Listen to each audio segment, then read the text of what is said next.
اور اگر آپ تھوڑا سا کمپیرزن کریں پیدائش کی کتاب کا اور مکاشفہ کی کتاب کا، پیدائش کیا ہے؟ پہلی کتاب ہے، کلام مقدس کی پہلی کتاب ہے جب خدا نے انسان سے کلام کرنا شروع کیا۔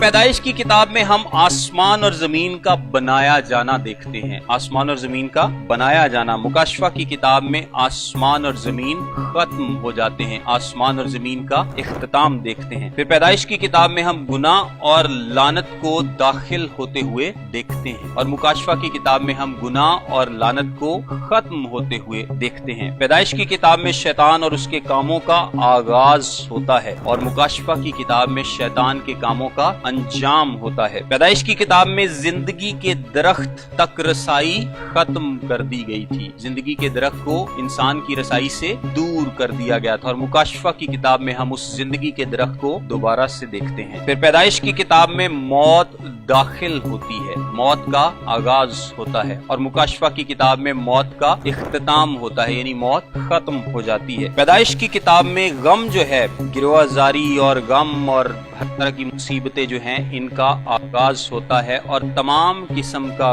غم مکاشفہ کی کتاب میں ختم ہو جاتا ہے۔ پھر اس کے علاوہ پیدائش کی کتاب میں نجات دہندے کا وعدہ ہے، اور مکاشفہ کی کتاب میں نجات دہندے کا الٹیمیٹ غلبہ ہم دیکھتے ہیں کہ کس طرح سے جو نجات کا منصوبہ پیدائش کی کتاب میں جس کا آغاز ہوا تھا، مکاشفہ کی کتاب میں کس طرح سے وہ پورا ہوتا ہے۔ اگر آپ تھوڑا سا دھیان کریں تو جو کتاب ہے وہ بیسیکلی کیا ہے؟ وہ ظاہر کرتی ہے، وہ چیزوں کو ظاہر کرتی ہے، ریویل کرتی ہے، اسی لیے یہ ریویلیشن، یہ ریویل کرتی ہے، انکور کرتی ہے۔ یہ کیا ہے؟ یہ کتاب کی اسینشل نیچر ہے، یہ کتاب کی نیچر ہے، فطرت ہے۔ یہ کتاب بیسیکلی ظاہر کرنے کے لیے ہے، چیزوں کو ظاہر کرنے کے لیے ہے، ان کو چھپانے کے لیے نہیں ہے۔ نیکسٹ ٹائم آپ میں سے کوئی بھی مکاشفہ کی کتاب کو پڑھتے ہوئے گھبرائے نا، اور یہ نہ سوچے کہ یار اس کو پڑھنے سے پتہ نہیں کیا ہو جائے گا۔ یہ کتاب ہے ہی اس لیے تاکہ چیزوں کو ظاہر کرے اور دکھائے، ظاہر کرے اور دکھائے۔